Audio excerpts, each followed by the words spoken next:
Hello, Melo Nation! Hindi ko na nga pala napalinis si Kona kagabi dahil ang lakas ng ulan. Mabuti na lang at available si Kuya ni Pali na naglilinis ng mga car dito sa area namin. Kaya nilinis muna niya bago ka pumunta ng Wokod. Ang appointment ko nga pala is 8 to 8:29 a.m.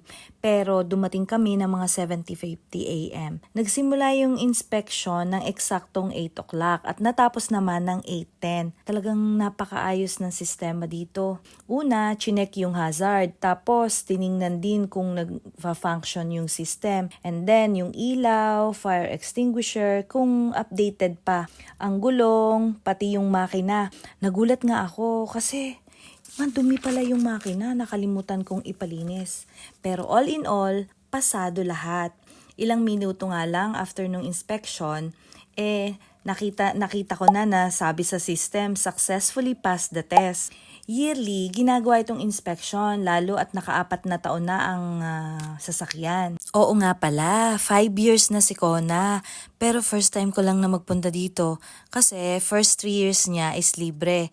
Yung Skyline na kasi yung nagpaparegister sa sasakyan. At ngayon na nakapasa na sa test, i-update ko na sa system para sa bagong estimara. At pinili ko nga pala yung Q-Post para i-deliver na lang din sa bahay. Nagbayad ako ng 120 at sa Wokod naman ay 150 QR. So that's it for my car inspection. Bye!